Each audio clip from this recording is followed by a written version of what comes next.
next year. I applied for NSFAS, but then since my father does not work, he's unemployed now, but then my mother's salary is just enough. Yeah, so now I'm part of the missing middle also, right? So then that causes a lot of problems because now I'm the last of 4 children, right? And my two other sisters are not working and the other one is married, so she can't support my mom. And my eldest sister's daughter is also supported by my mom. So last year when I started and I did not get NSFAS, she had to take out loans. And for many extracurricular activities that were I couldn't enter because I did not have the money. But then that also made me stronger because right now I know how to have a good time without money. It's a good thing now. And even this year has got even tougher this year, right? I don't know how I will be able to pay for my fees. I need to go and discuss with the people in financial aid if I can get an extension of the initial fee instead of paying it in February because I do not have that money now. Okay, so when I initially came to university, I applied for a bursary from the Eastern Cape, and given my marks, you'd think that, hey, I'd get a bursary, because they were pretty good. And then I remember talking to the Department of Health in the Eastern Cape, which is in shambles, by the way. It's probably one of the worst. It is the worst, actually, Department of Health that there is. So always the last people to get money. Sometimes they don't pay the bursaries. People don't get their money, but that's another story altogether. So they were like, no, they're not going to give me a bursary because they're giving bursaries to students who are going to Cuba. So they were like, they want to keep their money in, it doesn't even make sense, in the Eastern Cape. So if I was to get a bursary, it would mean that I'd have to study at, it was UNITRA now, I don't know what it's called now, Walters Sisulu, I think, University. So I'd have to go study medicine there. And I was like, why? I've been accepted at UCT, I'm going to go to UCT. So I came here having no bursary.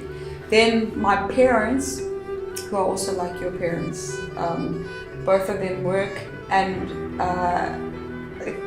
at the time they were we're still missing middle, but they've gotten pay hikes over the years, but it still makes no difference because within black families you've got what we call black tax. So my dad is the head of his family. My mom is also quite supportive of her family, like your families are. So you end up having families supporting each other, which means it's not just me that's dependent on my parents.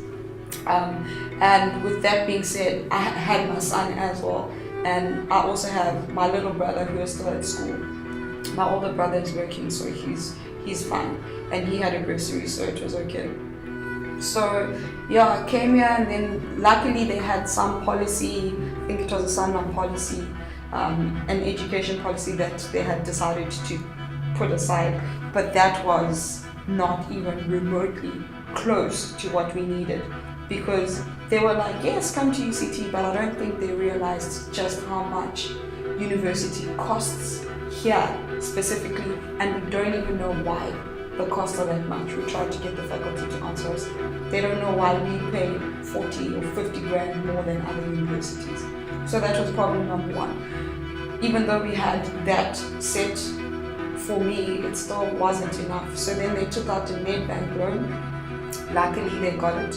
And then we managed to pay first year. So first year was kind of sorted. And then my own problems, and then I ended up going into an intervention program, which meant I did first year again. So that meant now we have to pay those fees. So the problem that I faced at UCT is that the system is so unaccommodating in that it doesn't account for the missing middle at all. You can try explain to them that your family is, firstly, we don't, like them, I also don't qualify for NAPSIS, not even close. I don't have a bursary, so I'm wholly dependent on my parents. So, why am I losing my train of thought now? Yes. So with every year now,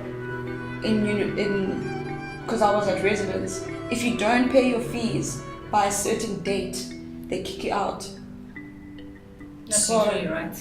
Pardon? Not literally. No, literally, they tell you to pack your bags. They double lock your room so that you can't get in.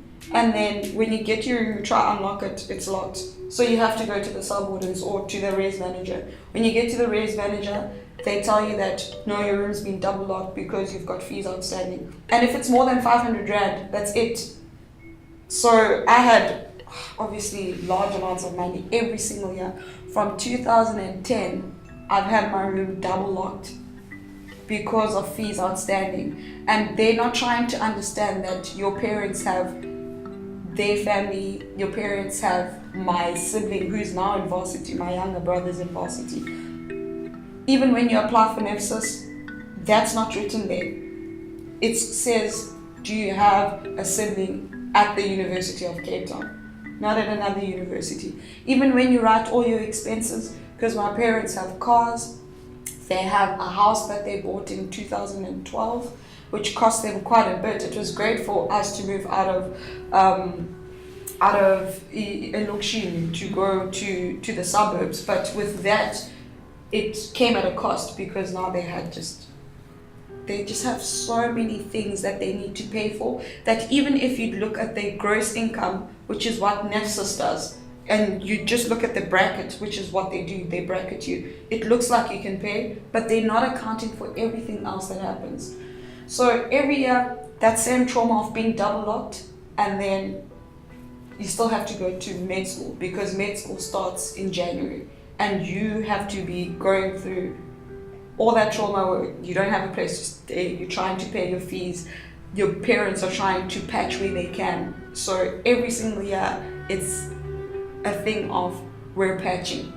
Even this year, so eventually, such a long story because I've been here for such a long time.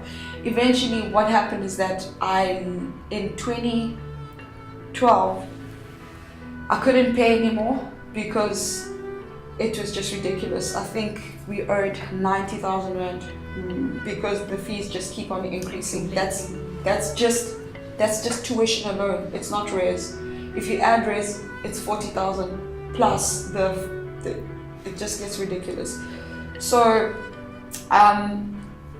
in 2012 I went home because now we couldn't afford it anymore. Like, we didn't know where the money was going to come from. We tried, they'd exhausted all loans, all banks. There's absolutely nothing that we could do, so I had to go home. And I sat that year out and I did nothing.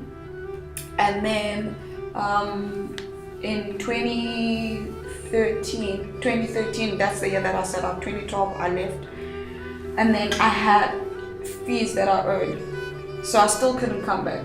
But then I just decided, hey, parents, man, I need to go back to Cape Town because there's a certain period of time that in the health science faculty they allow you to take a leave of absence for.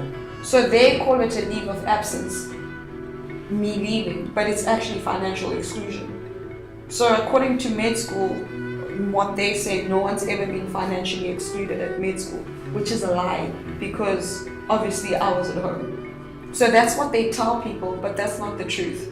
Because got financially excluded, I came back. Luckily, I don't know, I was paging through the finance. There's that blue book that Fees Office has, and it's got loans and scholarships, and I happened to see Edulo in there. And then that's how I ended up getting a loan, because I just happened to stumble across it. But with that, every single year I back pay Edulo. So when I was coming in 2013, I was paying 2012's fees. So right now, we just got a loan. My fees were 119,000 rand for last year. We just paid it now. This year's my graduation year. I don't know how I'm going to graduate because you can't graduate until you pay that. My tuition is 80,000 rand, 80 plus. My fees for raise are 40. That's 120,000 rand that I don't know where my parents are going to get. And my little brother is at the University of Pretoria, and he also needs fees paid. It's a mess. It's an experience. Yeah.